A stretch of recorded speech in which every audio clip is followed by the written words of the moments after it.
प्रभु राम देव भगवान अल्लाह खुदा ईश आदि नाम एक ही शक्ति के हैं। वो कैसा है, कहां है, कैसे मिलता है, किसने देखा है?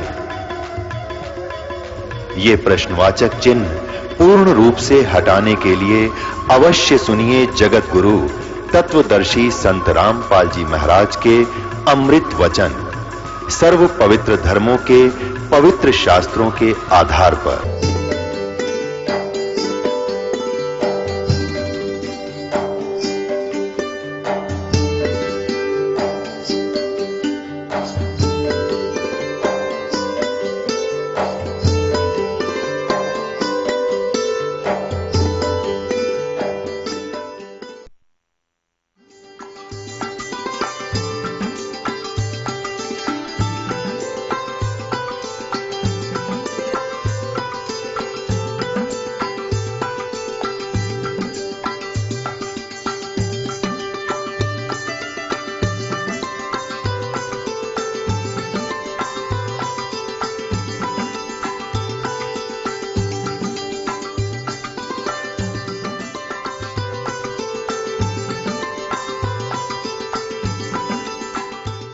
सतगुरुदेव की जय। बंदी छोड़ कबीर परमेश्वर जी की जय। बंदी छोड़ गरीबदास जी महाराज जी की जय। स्वामी राम देवानंद जी गुरु महाराज जी की जय।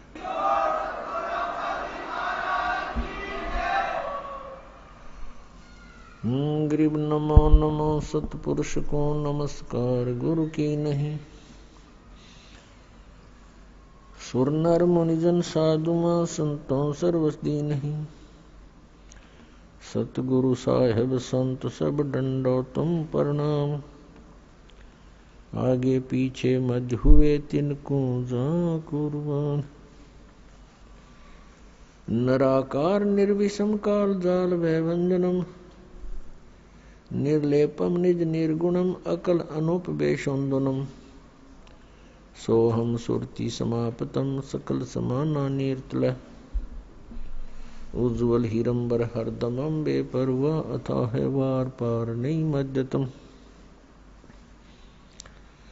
गरीब जो सुमर सिद्ध होई गणनायक गलताना।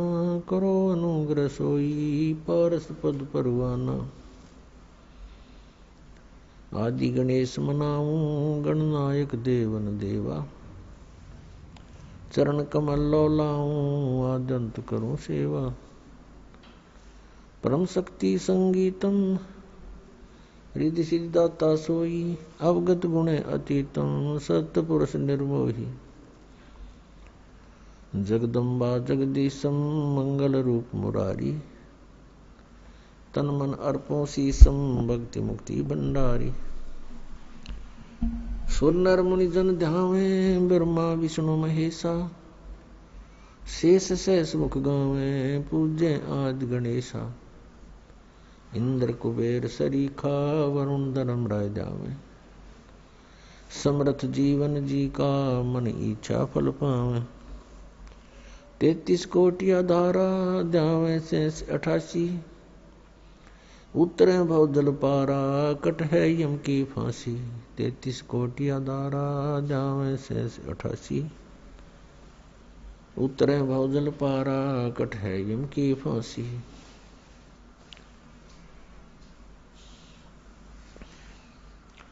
कर जोरूं विनती करूं धरूं चरण पर शीसे। गुरु जी राम देवानंद जी महाराज ने दियो नाम बख्शीश। कोटि कोटि सिजदा करूं कोटि कोटि प्रणाम। चरण कमल में राखियो मैं बांधी जाम गुलाम। कुत्ता हूँ गुरुदेव का रामपाल दास का नाम। गले प्रेम की जेवड़ी जाखे चोहा जाऊं। तो करो तो बावड़ू, दूर दूर करो तो जाऊं, जो राखो त्यों ही रहूं, जो देवो सुख। परमपिता परमात्मा पूर्ण ब्रह्म, सारी सृष्टि के रचनहार, कुल मालिक कबीर परमेश्वर जी की असीम कृपा से हम सभी प्राणियों को सत्संग सुनने को उपलब्ध हुआ। पुण्यात्माओं, सत्संग के अंदर यह जानकारी दी जाती है कि ये मानव शरीर प्राणी को किस उद्देश्य से प्राप्त हुआ है। हम अन्य प्राणियों को देखते हैं, जो क्रियाएं वो कर रहे हैं वो मनुष्य भी कर रहा है। यदि मनुष्य का इतना ही कार्य होता जितना पशु और पक्षी करते हैं, संतानोत्पत्ति, उनकी परवरिश और फिर मृत्यु, तो मानव शरीर की कोई आवश्यकता नहीं थी। सत्संग से जानकारी होती है कि मानव शरीर का एक बहुत ही अनमोल कार्य इन क्रियाओं से भिन्न है। और ये दूसरे शब्दों में ये कहें कि मनुष्य जीवन का मूल कार्य ही अन्य है। वो कौन सा है? वो सत्संग से पता चलता है कि आत्म कल्याण करवाना ये मनुष्य जीवन का मुख्य उद्देश्य है। और इसी के लिए मनुष्य जीवन का एक सुअवसर प्राप्त होता है। इस सुअवसर को हम सत्संग के अभाव से, तत्व ज्ञान न प्राप्त होने के कारण पशु पक्षियों जैसी क्रियाओं में ही व्यर्थ कर चले जाते हैं। और जिस दिन सत्संग प्राप्त होता है, सत्संग के वचन हमारे हृदय में पहुंचते हैं, आत्मा अज्ञान से जागकर ज्ञान ग्रहण करती है, उस समय इसको पिछले गए हुए समय का बहुत पश्चाताप होता है। पुण्यात्माओं, हम कहाँ रह रहे हैं, ये कैसा लोक है, और यहां जन्म मृत्यु हो रही है। किसी भी प्राणी को एक सेकंड का ये विश्वास नहीं कि मैं यहां रहूंगा कि नहीं रहूंगा। और हम फिर भी सतर्क नहीं हो रहे। हमें हमारे अंदर डर नहीं रहा। इतना तो डर है कि मेरी मृत्यु ना हो जाए। अन्य की होती है तो कारण जानकर हम संतुष्ट हो जाते हैं कि कैसे मृत्यु हुई, रोगी था, अच्छा रोगी था। दूसरे की पता लगता है कैसे मृत्यु हुई, दुर्घटना हो गई, अच्छा दुर्घटना से हो गई। तो हमें ये चिंता नहीं बनती कि कभी ऐसा हमारे साथ भी होगा। तो ये सब कारण क्या है? इसका एक कारण तो ये है कि इसका विकल्प का ज्ञान नहीं था हमें, कि ये तैसा सबके साथ होता है, होता रहेगा। इसका विकल्प क्या है, ये ज्ञान नहीं था। और ये ज्ञान होगा इस सत्संग से। और सत्संग विश्व में आकर के केवल परमात्मा ही फरमाते, पूर्ण परमात्मा ही स्वयं आकर के सत्संग यानी तत्व ज्ञान प्रचार करते हैं। उस परमात्मा के अतिरिक्त जो भी सत्संग का नाम लेकर के वचन सुनाए जाते हैं वो सत्संग नहीं होता। वो जनता को मिसगाइड करना और सच्चाई से दूर रखना ही वो उन वचनों का कार्य होता है। जैसा कि आप जी कोई सत्संग सुनने को प्राप्त हुआ, और ये दास वो सत्संग सुनाता है जो परमात्मा ने आकर के स्वयं अपने मुख कमल से बोला था, जिसके विषय में श्रीमद् भगवत गीता अध्याय नंबर 4 के श्लोक नंबर 32 में कहा है कि अर्जुन, जो तूने अभी ज्ञान सुना, गीता जी अध्याय नंबर 4 के श्लोक नंबर 25 से लेकर 31 तक यज्ञों की जानकारी आपने सुनी, यज्ञमीन धार्मिक अनुष्ठानों की जानकारी। तो कोई किसी प्रकार से साधना करता है, कोई किसी प्रकार से कोई देवताओं की पूजा करता है, कोई केवल स्वाध्याय ही करता रहता है, कोई प्राणायाम करके ही संतुष्ट है, कोई अहिंसावादी तीक्ष्ण व्रत रखता है, जैसे मुंह पर पट्टी बांध के नंगे पैरों घूमना। और ये सभी साधक अपनी अपनी क्रियाओं को पापनाशक जानते हैं। पापनाशक का अर्थ है परमात्मा प्राप्ति। जब जीव के पापनाश हो जाएंगे, यानी ये शुद्ध हो जाएगा, तब परमात्मा मिलेगा। तो कहने का भाव ये है कि चौथे अध्याय के 32वें श्लोक में जो बताया है कि सभी साधक अपनी अपनी साधनाओं को सत्य मानकर यानी पापनाशक जानते हैं। यदि इनको ये पता चल जाए कि साधना व्यर्थ है तो कोई भी ना करे, उनको तुरंत त्याग देगा। तो यहाँ चौथे अध्याय के 32वें श्लोक में बताया है कि जो 25 से लेकर 31 तक धार्मिक अनुष्ठानों की जो जानकारी है, यज्ञों की, इस प्रकार के विस्तार के साथ धार्मिक अनुष्ठानों की जानकारी सच्चिदानंद घन ब्रह्म की वाणी में विस्तार के साथ कहे गए हैं। यहां चौथे अध्याय के 32वें श्लोक में श्रीमद् भगवत गीता में के मूल पाठ में लिखा है कि ब्रह्मणे मुखे। यह अनुवादकर्ताओं ने गड़बड़ कर दी, ब्रह्मणे मुखे का अर्थ कर दिया इन्होंने। ब्रह्मणे मुखे का अर्थ गलत कर दिया, वेद की वाणी कर दिया, जबकि इसका अर्थ बनता है सच्चिदानंद घन ब्रह्म की वाणी। ब्रह्मणे मुखे का अर्थ सच्चिदानंद घन ब्रह्म की वाणी बनता है। श्रीमद् भगवत गीता अध्याय नंबर 17 के श्लोक 23 में इन्हीं अनुवादकर्ताओं ने ब्रह्मणे का अर्थ किया है सच्चिदानंद घन ब्रह्म। वहां ठीक कर दिया, क्योंकि यहां विचलित हो गए।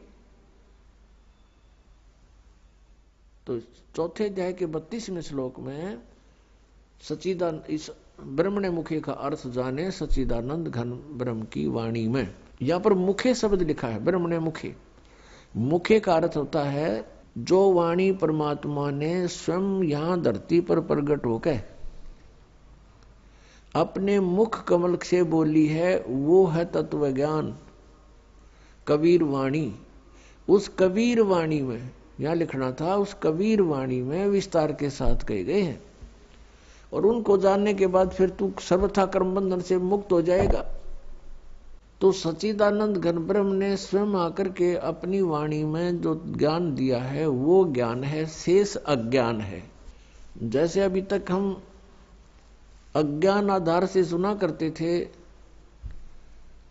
कि श्री ब्रह्मा जी, विष्णु जी, शिव जी ये अजरो अमर हैं, सर्वेश्वर हैं, इनके कोई माता पिता अर्थात जनक नहीं है। ये अज्ञान था, सत्संग नहीं था। जबकि इनकी जीवनी में लिखा है कि ये नाशवान है, इनकी जन्म मृत्यु होती है, दुर्गा इनकी माता है और काल रूपी ब्रह्म इनका पिता है। तो ये अज्ञान था। अब यहां थोड़ा सा प्रमाण देना पड़ेगा, नहीं तो भक्त प्रथम बार इस बात को सुनेगा कि ब्रह्मा विष्णु महेश नाशवान है, इनकी जन्म मृत्यु होती है, तो बिदक जाएगा और हो सकता है फिर ये कभी वचन भी ना सुने। उसका दुर्भाग्य होगा, क्योंकि सच्चाई से दूर भागना नहीं चाहिए। सच्चाई को धैर्यपूर्वक सुनना चाहिए, फिर विचार करना चाहिए कि सचमुच ये कितना सत्य है और सत्य है तो फिर सत्य के लिए हम भटक रहे हैं। सत्य मिला और हमें अपना कल्याण हुआ। अभी तक हम असत्य में भटक रहे थे, असत्य साधना कर रहे थे, असत्य ज्ञान सुन रहे थे, असत्य परमात्माओं पर आश्रित थे। अब हमें सत्य मिलेगा तो ग्रहण करेंगे, हमारा सबका मोक्ष हो जाएगा। अब देखिएगा, थोड़ा प्रमाण दिखाते हैं श्री देवी पुराण में। देखिएगा, श्रीमद् देवी भागवत गीता प्रेस गोरखपुर से प्रकाशित है। और इसके कौन है संपादक? हनुमान प्रसाद पोदार चिमनलाल गोस्वामी। और ये गीता प्रेस गोरखपुर से प्रकाशित है, मुद्रित भी वहीं से है। गीता प्रेस प्रकाशक एवं मुद्रक हैं गीता प्रेस गोरखपुर, गोविंद भवन कार्यालय, कोलकाता का संस्थान। इसके 123 पृष्ठ को ही पढ़ेंगे, इसमें बहुत से संशय दूर हो जाएंगे।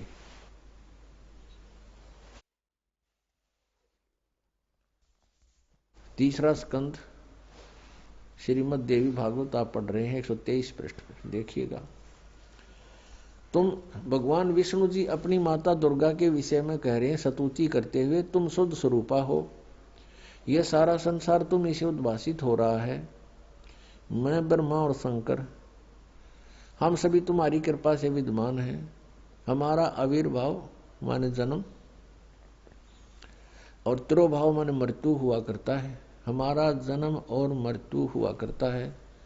केवल तुम ही नित्य हो, जगत जननी हो, प्रकृति और सनातनी देवी हो। फिर यहाँ कहा है, ये स्पष्ट लिखा है, आविर्भाव माने जन्म। भगवान विष्णु जी स्वीकार कर रहे हैं कि मैं ब्रह्मा और शंकर हम सभी का जन्म और मृत्यु हुआ करता है। केवल तुम ही नित्य हो यानी अविनाशी हो, जगत जननी हो, प्रकृति और सनातनी देवी हो। यह भी याद रखना कि प्रकृति दुर्गा के लिए ही कहा जाता है। भगवान शंकर बोले, देवी यदि महाभाग विष्णु तुम्ही से प्रकट हुए हैं तो उनके बाद उत्पन्न होने वाले ब्रह्मा भी तुम्हारे बालक हुए। फिर मैं तमोगुणी लीला करने वाला शंकर क्या तुम्हारी संतान नहीं हुआ? अर्थात मुझे भी उत्पन्न करने वाली तुम ही हो। शिवे, संपूर्ण संसार की सृष्टि करने में तुम बड़ी चतुर हो। इस संसार की सृष्टि, स्थिति और संहार में तुम्हारे गुण सदा समर्थ हैं। उन्हीं तीनों गुणों से उत्पन्न हम ब्रह्मा, विष्णु एवं शंकर नियमानुसार कार्य में तत्पर रहते हैं। पुण्यात्मा, इस श्रीमद् देवी भागवत यानी देवी पुराण ने चंद पंक्तियों में ये 5 कंसेप्ट क्लियर कर दिए। नंबर 1, ब्रह्मा विष्णु महेश नाशवान है, इनकी जन्म मृत्यु होती है, ये इनकी जीवनी में लिखा है। और नंबर 2, प्रकृति दुर्गा को कहते हैं। नंबर 3, दुर्गा इन ब्रह्मा विष्णु महेश की माता है। और नंबर 4, ये कहते हैं हम तो केवल नियमित कार्य ही कर सकते हैं, यानी जिसके संस्कार में दुख या सुख जैसा है उसको एज इट इज दे सकते हैं, उसमें हम कोई परिवर्तन नहीं कर सकते। और 5वां ये हो गया कि रजगुण ब्रह्मा, सतगुण विष्णु, तमगुण शिव जी है, कि इन तीनों गुणों से उत्पन्न हम। तो पुण्यात्माओं, अभी तक जो ये ज्ञान दिया करते थे वो दंत कथा थी, अज्ञान था, वो सत्संग नहीं था। और आज तक पवित्र हिंदू धर्म के जो गुरु मार्गदर्शक माने जाते थे, ऋषि महर्षि मंडलेश्वर, वो अपने सदग्रंथों से भी परिचित नहीं थे। विचारणीय विषय है कि एक अध्यापक विद्यार्थियों को आउट ऑफ सिलेबस पढ़ाता है, पाठ्यक्रम से अलग ज्ञान देता है, वो उनका मित्र नहीं शत्रु है। तो आज तक जितने भी हमारे पवित्र हिंदू धर्म के जो मार्गदर्शक थे, वे टीचर कहलाते थे, लेकिन वो टीचर नहीं थे, वो महाअज्ञानी थे। उन्होंने अपने सदग्रंथों को अर्थात पाठ्यक्रम की पुस्तकों को भी नहीं ढंग से पढ़ा, नहीं समझा, एक लोक वेद बना के पूरे मानव समाज को भ्रमित कर दिया। श्रीमद् भगवत गीता लगभग 5500 वर्ष पूर्व श्री वेद व्यास जी द्वारा लिपिबद्ध की गई थी और श्री कृष्ण जी के शरीर में प्रवेश करके ब्रह्म ने, सरपुरुष ने अर्थात काल भगवान ने यह बोली थी। इस दास को परमात्मा कबीर देव जी ने दिव्य दृष्टि दी, यानी ज्ञान दृष्टि दी। उसके बाद इसका यथार्थ अनुवाद हुआ। इससे पूर्व, इस दास से पूर्व जितने भी आज तक अनुवाद करता है गीता जी के, उन्होंने अर्थों के अनर्थ कर डाले।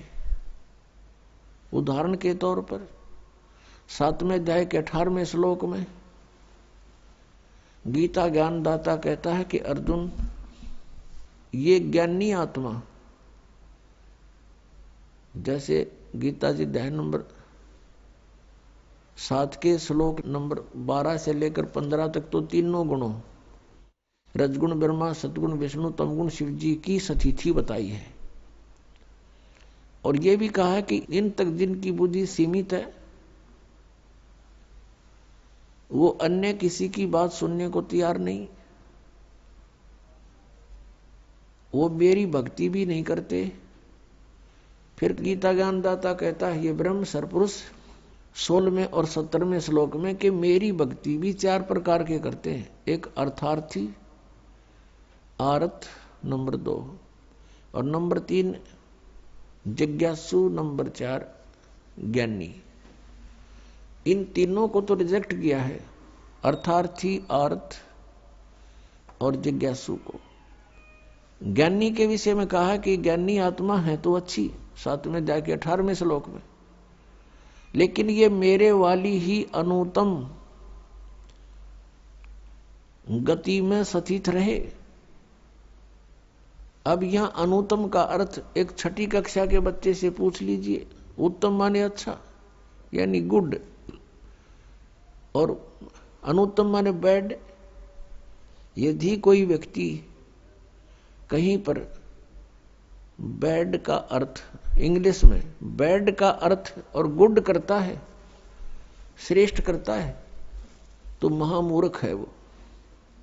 तो यहां इन्होंने अनुत्तम का अर्थ अति उत्तम कर दिया। कारण क्या रहा? अज्ञान। इनको पता नहीं था कि ब्रह्मा विष्णु महेश से ऊपर भी कोई शक्ति है। इनको यह भी नहीं मालूम था कि गीता जी का ज्ञान श्री कृष्ण नहीं बोल रहे, उसके अंदर प्रवेश करके ये श्री काल भगवान बोल रहे हैं। जो गीता जी अध्याय नंबर 11 के श्लोक नंबर 32 में कहता है कि अर्जुन, मैं काल हूं, सबको खाने के लिए आया हूं, अब प्रवृत्त हुआ हूं, और तू युद्ध ना करेगा तो भी मारूंगा इनको। और 11वें अध्याय के 21वें श्लोक में अर्जुन कह रहा कि भगवान, आप तो इन देवताओं को भी खा रहे हो, आप ऋषियों को भी खा रहे हो, और ये सब सिद्धों के समुदाय आपके समक्ष वेद मंत्रों से आपकी स्तुति भी कर रहे हैं, आपसे मंगल कामना भी कर रहे हैं, और आप इन सब को खा रहे हो। तब इसने 11वें अध्याय के 32वें श्लोक में कहा कि अर्जुन, मैं काल हूं और अब प्रवृत्त हुआ हूं, अब आया हूं, मैं अब प्रकट हुआ हूं। श्री कृष्ण जी तो अर्जुन के साथ पहले से ही रहते थे, संबंधी थे उसके। और अर्जुन फिर ये पूछ रहा है कि हे महानुभाव, तुम कौन हो? मैं आपको नहीं जानता। एक रिश्तेदार ने नहीं जाने, कोई बात हुई है? तो उस समय श्री कृष्ण नहीं, श्री कृष्ण से बाहर निकलकर वो काल अपना स्वरूप दिखा रहा था कि अर्जुन, ये है मेरा विराट रूप। और इससे पहले किसी ने इसको नहीं देखा था तेरे अतिरिक्त। और श्री कृष्ण जी तो अपना विराट रूप पांडवों की सभा में पहले दिखा चुके थे। तो ये शब्द भी श्री कृष्ण जी नहीं बोलते अगर वो गीता ज्ञान दे रहे होते कि तेरे से अतिरिक्त पहले मेरा ये विराट रूप किसी ने नहीं देखा था। वो विराट रूप श्री कृष्ण जी के सत्र का था। श्री कृष्ण जी विष्णु अवतार है। विष्णु जी केवल 16 कला के भगवान हैं और ये काल ब्रह्म 1000 कला का भगवान है। जैसे एक तो 100 वाट का बल्ब हो, एक 1000 वाट का हो, एक 16 वाट की ट्यूब हो, एक 1000 वाट की ट्यूब हो, तो ट्यूब दोनों रोशनी दोनों ही दिखा रही है लेकिन अंतर बहुत होता है। ऐसे ही इनके विराट रूप में अंतर था। तो ऐसे ही गीता जी का ज्ञान इनको नहीं मालूम था कि गीता जी का ज्ञान किसने बोला। इनकी बुद्धि श्री कृष्ण से ऊपर उठी नहीं। श्री कृष्ण जी को सर्वेश्वर महेश्वर मानकर श्री गीता जी के ज्ञान का अज्ञान कर डाला। तो गीता जी अध्याय नंबर 7 के श्लोक नंबर 18 में गीता ज्ञानदाता ये काल कह रहा है कि अर्जुन, ये सभी ज्ञानी आत्माएं हैं तो नेक उद्धार, ये परमात्मा पाने के लिए अपना सर्वस्व न्यौछावर किए हुए हैं, लेकिन ये मेरे वाली घटिया अनुत्तम गति में ही स्थित हैं। अपने आत्माओं, अब ब्रह्म की साधना को यानी काल अपनी साधना को अनुत्तम क्यों कहा? अब यहां विचार करो। श्रीमद् भगवत गीता ज्ञानदाता गीता अध्याय नंबर 4 के श्लोक नंबर 5 और 9 में, गीता अध्याय नंबर 2 के श्लोक नंबर 12 में, गीता अध्याय नंबर 10 के श्लोक नंबर 2 में यह स्पष्ट करता है कि अर्जुन, तेरे और मेरे बहुत जन्म हो चुके। तू नहीं जानता, मैं जानता हूं। मेरे जन्म और कर्म अलौकिक है। फिर गीता ज्ञानदाता स्वयं कहता है कि अर्जुन 8वें अध्याय के 13वें श्लोक में कि मेरी भक्ति कर, और मेरी भक्ति का जो मंत्र है श्रीमद् भगवद गीता अध्याय नंबर 8 के श्लोक नंबर 5 और 7 में और 13 में, अध्याय 8 के 13 में, ये इसका निष्कर्ष समझो ऐसा है कि गीता ज्ञानदाता कहता कि अर्जुन, तू मेरी भक्ति कर, युद्ध भी कर और मुझे प्राप्त होगा। और मेरे पाने का मंत्र है 8वें अध्याय के 13वें श्लोक में स्पष्ट किया है, ओम इति एकाक्षरम ब्रह्म व्यवहारन मामनुस्मरण यह परियाति तजन देहम सयाति परमाम गतिम। मुझ ब्रह्म का केवल एक ओम मंत्र है, नथिंग एल्स। यह एक ओम मंत्र है और अंतिम श्वास तक सिमरण करता हुआ जो शरीर त्याग कर जाता है, उच्चारण करके श्रवण करता हुआ शरीर छोड़कर जाता है, तो मेरे वाली परम गति को प्राप्त होता है। अब ओम के नाम से जो गति होनी है वो क्या है? क्या मोक्ष होगा? कितना मोक्ष होगा? कि ब्रह्मलोक प्राप्ति होगी। 8वें अध्याय के 16वें श्लोक में गीता जी में लिखा है कि अर्जुन, ब्रह्मलोक पर्यंत सभी प्राणी पुनरावृत्ति में हैं। पुनरावृत्ति का अर्थ है वहां गए हुए प्राणी भी पुनर्जन्म को प्राप्त होते हैं, पूर्ण मोक्ष नहीं होता। और यह अनुवादकर्ताओं ने 8वें अध्याय के 16वें श्लोक में अनुवाद गलत कर दिया। इन्होंने कर दिया कि मुझे प्राप्त प्राणी का पुनर्जन्म नहीं होता। इसका अर्थ ये बनता है कि जो ये विद्यते माने विद्य धातु है, ये विद्य माने जानना भी होता है, कि जो ये नहीं जानते कि मुझे प्राप्त प्राणी का पुनर्जन्म होता है, तो वो मेरी साधना करके ब्रह्मलोक में जाने से भी पुनरावृत्ति को ही प्राप्त होते हैं, ब्रह्मलोक प्राप्त करते हैं और वहां से भी फिर जन्म मृत्यु में ही रहते हैं। यदि यहां इनके अनुवाद को सही माने गीता अनुवादकर्ताओं का कि मुझे प्राप्त प्राणी का, गीता ज्ञानदाता कह रहा है कि मुझे प्राप्त प्राणी का पुनर्जन्म नहीं होता। ये गीता जी अध्याय नंबर 4 के श्लोक 5, 9, गीता अध्याय नंबर 2 का श्लोक 12 और गीता अध्याय नंबर 10 का श्लोक 2 ये झूठे हो जाते हैं कि ये कहता है मेरे भी जन्म मृत्यु हो, तेरे साधक के भी, यानी तू मेरा साधक है तो तेरे भी जन्म मृत्यु होंगे अर्जुन। तो यहां इन्होंने अर्थों के अनर्थ कर डाले। अब गीता जी अध्याय नंबर 17 के श्लोक नंबर 23 में कहा कि ओम तत्सत इति निर्देश है ब्रह्मण त्रिविध समर्थ है। ब्रह्मण माने सच्चिदानंद गण ब्रह्म का 3 मंत्र के ओम तत्सत मंत्र की साधना का निर्देश है। नथिंग एल्स, और कोई मंत्र नहीं उस परमात्मा के पाने का, यानी पूर्ण मोक्ष कराने का। अब गीता जी अध्याय नंबर 8 के श्लोक नंबर 1 में अर्जुन ने पूछा कि आपने 7वें अध्याय के 29वें श्लोक में जिस तत्ब्रह्म के विषय में कहा कि तत्ब्रह्म को जानकर, सारे अध्यात्म को जानकर और पूरे सब कर्मों से परिचित प्राणी केवल जरा और मरण से मुक्ति पाने के लिए प्रयत्न करते हैं, वो संसार की किसी वस्तु की इच्छा नहीं रखते।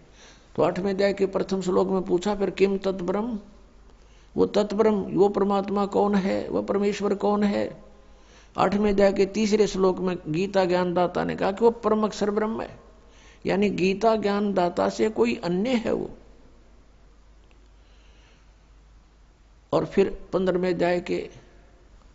अध्याय के 1 से लेकर 4 में श्लोक में और 18वें अध्याय के 62वें श्लोक में गीता ज्ञानदाता अपने से अन्य किसी परम अक्षर ब्रह्म यानी सर्वशक्तिमान की शरण में जाने को कह रहा है। उसकी कृपा से ही तू परम शांति को और सनातन परम धाम को प्राप्त होगा, 18वें अध्याय के 62वें श्लोक में। और गीता जी अध्याय नंबर 15 के श्लोक 1 से 4 का निष्कर्ष है कि उल्टा लटका हुआ संसार रूपी वृक्ष है और इसके सभी पार्ट्स को, सभी भागों को जो व्यक्ति जानता है, स वेदवित, वो वेद के तात्पर्य को जानने वाला है, अर्थात वो तत्वदर्शी संत है। गीता जी अध्याय नंबर 4 के श्लोक नंबर 32 में आपने अभी सुना, उसमें कहा कि जो अभी तक आपको ज्ञान बताया मैंने, चौथे अध्याय के 25 से लेकर 31 तक मंत्रों में, कोई ऐसी साधना करता है, कोई ऐसे यज्ञ करता है, कोई ऐसे यज्ञ माने धार्मिक अनुष्ठान करता है, उनसे हटकर चौथे अध्याय के 32वें श्लोक में कहा कि इस प्रकार की बहुत से विस्तार के साथ यज्ञों की जानकारी, धार्मिक अनुष्ठानों की जानकारी सच्चिदानंद घन ब्रह्म यानी ब्रह्मणे मुखे, वो सच्चिदानंद घन ब्रह्म की वाणी में लिखा है और वो तत्व ज्ञान है। चौथे अध्याय के 34वें श्लोक में कहा कि उस ज्ञान को तू तत्वदर्शी संतों के पास जाकर समझ, उनको दंडोत प्रणाम करने से, कपट छोड़कर प्रसन्न करने से वो तत्वदर्शी संत तुझे परमात्म तत्व का ज्ञान कराएंगे, उस तत्व ज्ञान से परिचित कराएंगे। तो यहां 15वें अध्याय के 1 से लेकर 4 में तत्वदर्शी संत की पहचान बताई है। वो कैसा होगा? ऊर्ध्व मूलम अधः शाखम अश्वत्थम प्राहु अव्यम छंदासी यस्य प्रणानी ये तम वेद स वेदवित। ऊपर को जड़ वाला, नीचे को तीनों गुण रूपी शाखा वाला, ये एक अविनाशी पीपल का वृक्ष तुल जानो, इस संसार रूपी वृक्ष समझो, और इसके पत्ते आदि सभी विभाग हैं, छंद हैं, और यह तम वेद इस अज्ञान में छुपे हुए इस संसार रूपी वृक्ष के सभी विभागों को जो जानता है, स वेदवित, वह तत्वदर्शी संत है, वह वेद के तात्पर्य को जानने वाला है। 15वें अध्याय के 1 से लेकर 4 का जो तात्पर्य है श्लोक का, कि वो तत्वदर्शी संत है और इस संसार रूपी वृक्ष की ऊपर को जड़ है, नीचे को तीनों गुण रूपी शाखा है, रजगुण ब्रह्मा, सदगुण विष्णु, तमगुण शिव जी तो शाखा है। गीता ज्ञानदाता कहता है कि इसके बारे में तत्वदर्शी संत बताएंगे। उसने केवल इतना ही कहकर छोड़ दिया है। फिर कहा कि तत्वदर्शी संत की प्राप्ति के उपरांत परमेश्वर के उस परम पद की खोज करनी चाहिए। 15वें अध्याय के 4थे श्लोक में परमेश्वर के उस परम पद की खोज करनी चाहिए जहां जाने के बाद साधक फिर लौटकर कभी संसार में नहीं आते। ये है वो वास्तव परम गति, ये है पूर्ण मोक्ष जो परम अक्षर ब्रह्म दे सकता है। ये ब्रह्म नहीं दे सकता, ये काल नहीं दे सकता, गीता ज्ञानदाता नहीं दे सकता। और जब तक जन्म मृत्यु समाप्त नहीं होगी तो सुख शांति नहीं हो सकती।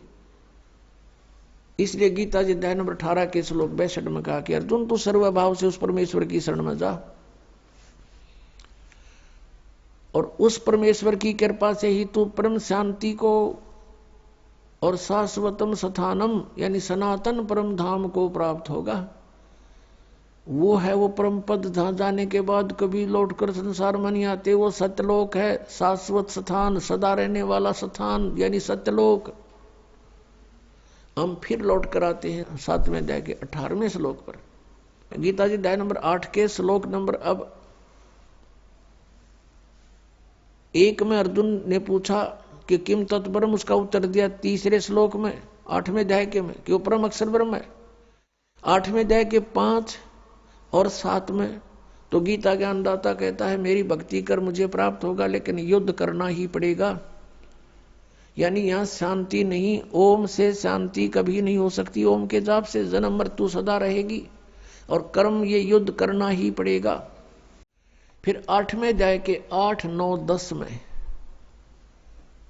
ये स्पष्ट किया है कि 17वें अध्याय के 23वें श्लोक में तो वो मंत्र बताया जिस तरह भगवान सच्चिदानंद घन ब्रह्म मिलेगा, उसकी प्राप्ति होगी। और उसकी प्राप्ति के बाद फिर जन्म मृत्यु कभी नहीं होता, सनातन परम धाम प्राप्त होगा।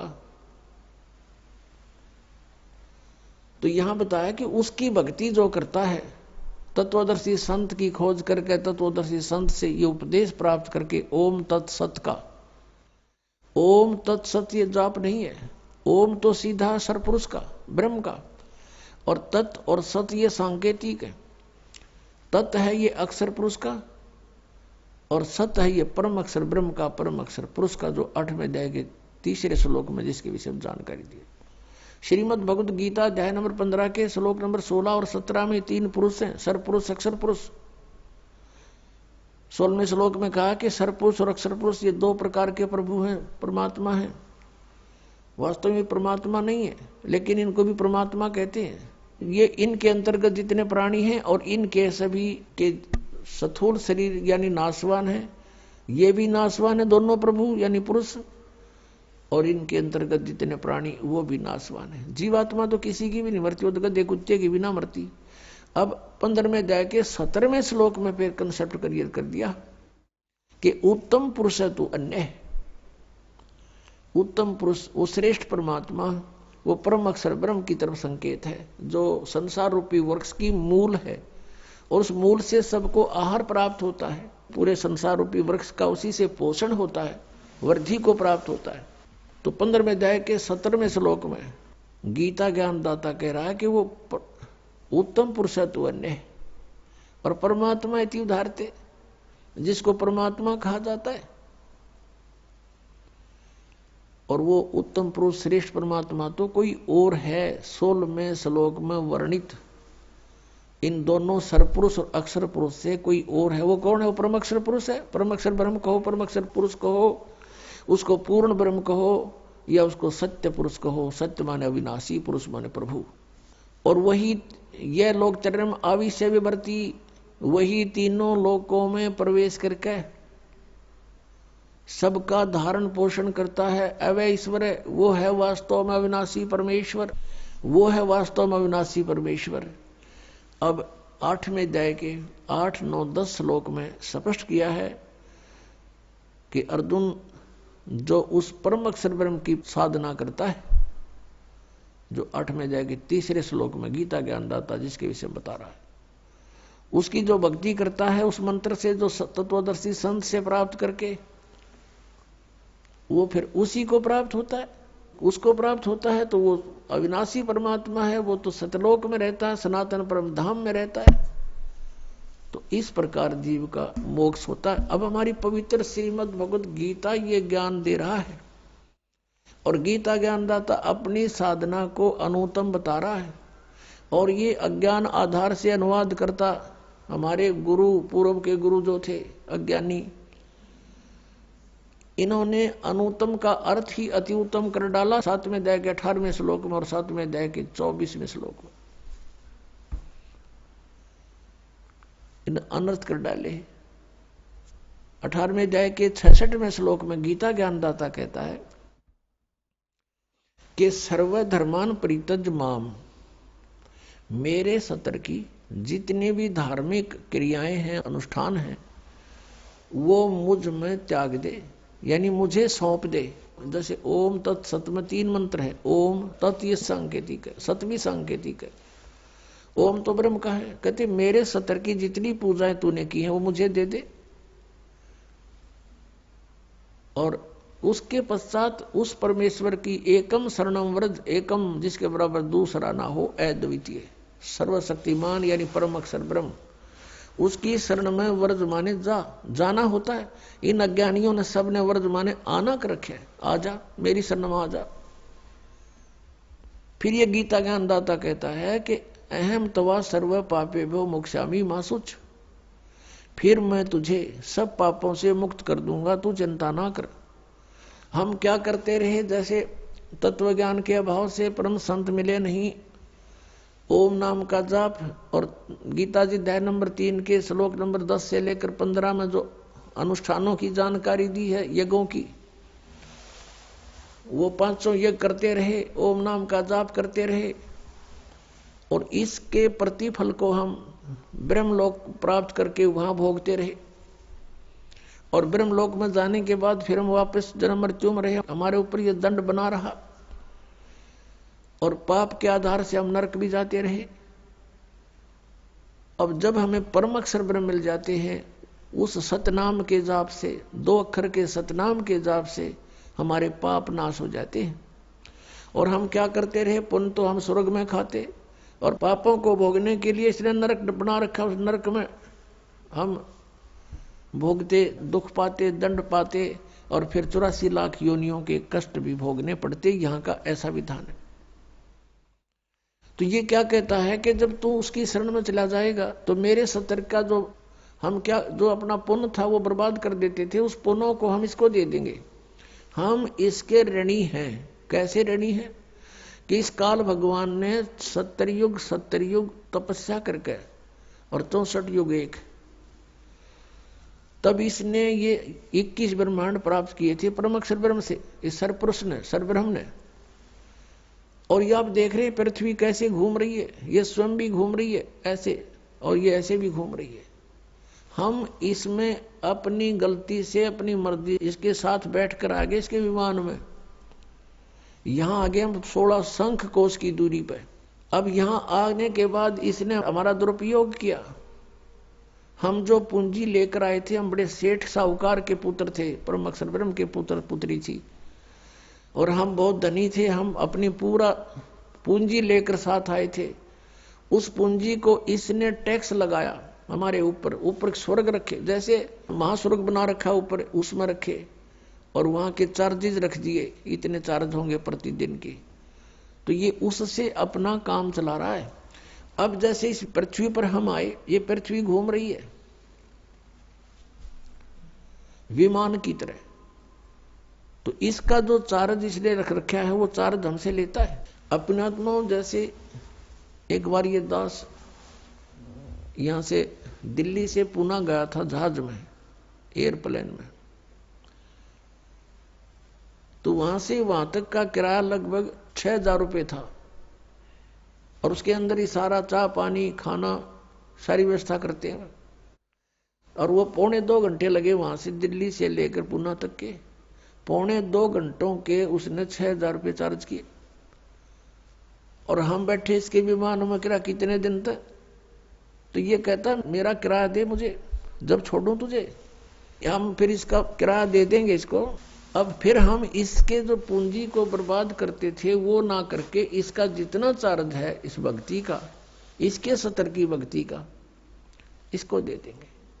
फिर ये हमें गधे कुत्ते सुअर नहीं बनाएगा या बांध कर नहीं रखेगा। इसलिए 18वें अध्याय के 66वें श्लोक में ये गीता ज्ञानदाता सरपुरुष है, श्री कृष्ण में बोल रहा है, ये ब्रह्म है, ये काल है, 21 ब्रह्मांड का स्वामी है, हम इसके लोक में यहां रह रहे हैं। तो ये कह रहा है कि मेरे सतर की सर्वधर्मान परित्यज माम, 18वें अध्याय के 66वें श्लोक, मेरे सतर के सभी धार्मिक अनुष्ठान पूजाएं मुझे दे दे, मुझे त्याग दे, छोड़ दे, मेरा ऋण मुक्त हो, मेरा कर्जा दे। फिर एकम शरणम व्रज, फिर उस सर्वशक्तिमान परमात्मा की शरण में व्रज माने जाओ, परम अक्षर ब्रह्म की शरण में जाओ। और इन अज्ञानियों ने सबने अनुवाद कर रखा आओ, यानी गो माने जाना होता है, अंग्रेजी का वर्ड है। और कोई गो माने आना लिखता है, कितना विद्वान होगा वो, अंडरस्टूड है। और इन अज्ञानियों ने ऐसा कर रखा, आज तक हम आंखें बंद करके इनको महाविद्वान मानकर इनकी सब अज्ञान और ज्ञान को हम स्वीकार करते रहे, सत्य मानते रहे। इन्होंने हमें डबो डाला। अब श्रीमद् भगवत गीता में श्री कृष्ण जी का कोई रोल नहीं है, ये पूरा रोल काल का है। काल ये सरपुरुष है, किस ब्रह्मांड का स्वामी है, और इसने यहां सांप लगा हुआ 1 लाख मानव शरीरधारी प्राणियों का निताहार करने का, जिस कारण से इसने हमें अज्ञानी बना करके यहां बाई फोर्स रोका हुआ है, बलपूर्वक रोक रखा है।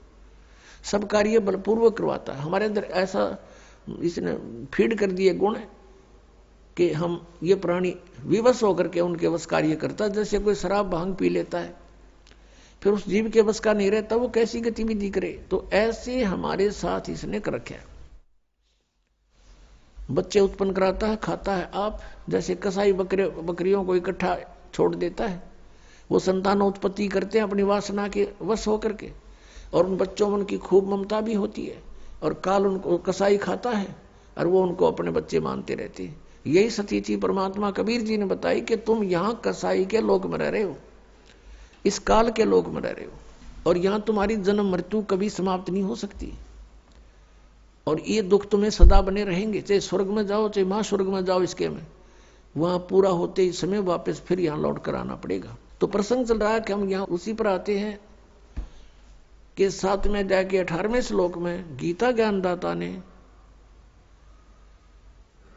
अपनी साधना, अपनी गति को भी अनुत्तम कहा है, अश्रेष्ठ कहा है, क्योंकि जन्म मृत्यु मिटे नहीं, पूर्ण मोक्ष हो नहीं सकता, सनातन परम धाम प्राप्त नहीं हो सकता, और सनातन परम धाम प्राप्त हुए बिना शांति नहीं हो सकती।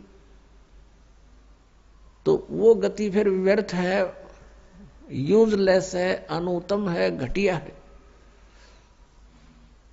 इसका उदाहरण देते हैं। क्या बताते हैं? परमात्मा कबीर देव जी ने अपना तत्व ज्ञान अर्थात सच्चिदानंद घन ब्रह्म की वाणी स्वयं आकर के बोली है, और वही ज्ञान आदरणीय गरीबदास साहिब जी में फीड करके उनके मुख कमल से बाहर निकलवाया है। उसमें क्या बताया है? 72 सोणी अक्षय करी, चुनक ऋषि स्वर एक, ये दे धारे जोरा फिरे, ये सभी काल के भेख। 72 अक्षौणी अक्षय करी, क्षय माने नाश कर दिया 72 अक्षौणी का। किसने? चुनक ऋषि स्वर एक, चुनक नामक एक ऋषिवर ने,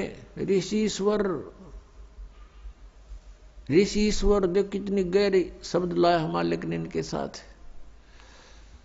एक तो ऋषि सिंपल, एक ऋषिश्वर, ऋषियों में भी श्रेष्ठों से भी श्रेष्ठ। उस ऋषि के ये लक्षण हैं क्या?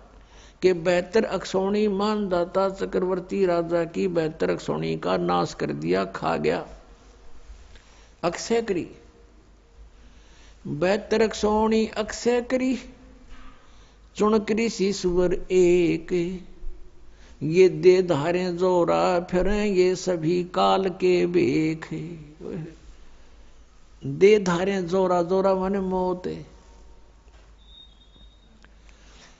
जिनको तुम ऋषि महर्षि मानते थे, परमात्मा कहते हैं, और जो ब्रह्म तक के पुजारी थे, सरपुरुष के पुजारी थे, ओम नाम का जाप करते थे, वेदों अनुसार वो कहते हैं हम साधना करते हैं, वो काल तक के पुजारी हैं, ब्रह्म तक के पुजारी हैं, काल के भेख हैं, यानी काल के उपासक हैं। भेख होता है उपासक समूह, उसमें से ये एक है। कहते हैं या दे धारे जोरा फिरे, तुम ऋषि समझो, ये तो एटम बम फिरे हैं शरीरदारी, ये मौत फिरे चलती फिरती, जरा सा कोई कह दे उसने फूक दे, ऐसी सिद्धियों से युक्त है ये, और तुम ऋषि में ऋषि मानते हो उनको। तो यहां बताए हैं कि इस काल के पुजारी, इसलिए ये अनुत्तम है ये साधना कि बेहतर सोनी अक्षय करी चुण कृषि ईश्वर एक, और ये दे धारे जोरा फिरे तो मेरे सी को हो, ये तब मौत आंड है या मौत भटक रही है, तुम्हें जरा सा छेड़ दिया, इसके प्रतिकूल कार्य थोड़ा सा भी कर दिया, वचन से ही तुम्हें भस्म कर दे। और ये सभी काल के भेख है। दुर्वासा को पेता समझ न आई नीचे, 56 करोड़ यादव कटे मची रुधिर की कीचे। परमात्मा बता रहे हैं कि दुर्वासा को पे तहा और समझ न आई नीच। देखा हम तो दुर्वासा जैसा न महर्षि तोब माने थे, और परमात्मा इनको नीच कहता, ये इसे नीच थे। कैसे थे कि 56 करोड़ यादव कटे और मची रुधिर की कीच। कीच माने गारा, कीचड़े। ये दे धारे जोरा फिरे सभी काल के भेख है। अब एक समय अभी दोनों उदाहरण सुनाते हैं आपको। अब ये जैसे चुनक ऋषि थे, अब ये ज्ञानी आत्मा थी। अब फिर आते हैं हम 7वें अध्याय के 16 और 17 और 18 पर। इसमें लिखा है कि 4 प्रकार के साधक मेरी साधना करते हैं। ब्रह्म कह रहा है, गीता ज्ञानदाता सरपुरुष श्री कृष्ण में प्रवेश करके बोल रहा है। कह रहा है कि मेरी साधना नहीं, ब्रह्म साधना भी 4 प्रकार की करते हैं। नंबर 1 आर्थ, अर्थार्थी और जिज्ञासु और ज्ञानी। आर्थ तो होते हैं जो संकट निवारण के लिए वेद मंत्रों के द्वारा ही कोई अनुष्ठान करते हैं। अर्थार्थी वो होते हैं जो धन लाभ के लिए, अपने व्यवसाय में बढ़ोतरी के लिए, वृद्धि के लिए वेद मंत्रों से ही कुछ जंतर मंत्र करते हैं वो, और किसी और अन्य किसी ग्रंथ से कोई सहयोग नहीं लेते। और तीसरे जिज्ञासु, जैसे ये जो न परमात्मा की चाहने वाली आत्माएं घर से बाहर निकली भद्र पुरुष और संतों को मिले, ऋषि महर्षियों से मिले, उनसे ज्ञान प्राप्त करके और स्वयं ही वक्ता बन गए, परमात्मा पाने की चेष्टा नहीं करी। उन जिज्ञासुओं ने ज्ञान ग्रहण करने की इच्छा में जीवन व्यर्थ कर दिया और वक्ता बनकर सुनाने लग गए। ये भी तीनों व्यर्थ बताए हैं। और चौथा ज्ञानी, ये चौथी प्रकार का जो ज्ञानी है, इसके विषय में कहा कि ये मुझे पसंद है और इसको मैं पसंद हूं, इसको मैं अच्छा लगता हूं और ये मुझे अच्छा लगता है। कौन कहता है? गीता ज्ञानदाता। अब गीता ज्ञानदाता इसको अच्छा क्यों बताते हैं? क्योंकि 7वें अध्याय के 12 से लेकर 15 में तीनों गुणों, रजगुण ब्रह्मा, सतगुण विष्णु, तमगुण शिव जी की साधना करने वालों को गीता ज्ञानदाता कहता है कि ये राक्षस स्वभाव को धारण किए हुए मनुष्यों में नीच दूषित कर्म करने वाले मूर्ख मेरी भक्ति नहीं करते। गीता जी अध्याय नंबर 7 के श्लोक नंबर 12 से 15 में तीनों गुण, रजगुण ब्रह्मा, सतगुण विष्णु, तमगुण शिव जी की जो साधना करते हैं और इन्हीं तक जिनकी बुद्धि सीमित है, वो मेरी भक्ति नहीं करते। ये मूर्ख अपनी भक्ति के विषय बता रहा है। ये 4 प्रकार के करते हैं। इन 4 प्रकार में से भी फिर ज्ञानी को कहता है कि ये ज्ञानी मुझे पसंद है, मुझे अच्छा लगता है, क्योंकि इसने मेरी भक्ति की, और इसको मैं अच्छा लगता हूं क्योंकि ज्ञानी वो होता है जिसको ये ज्ञान हो जाए कि भाई मनुष्य जीवन का उद्देश्य क्या है।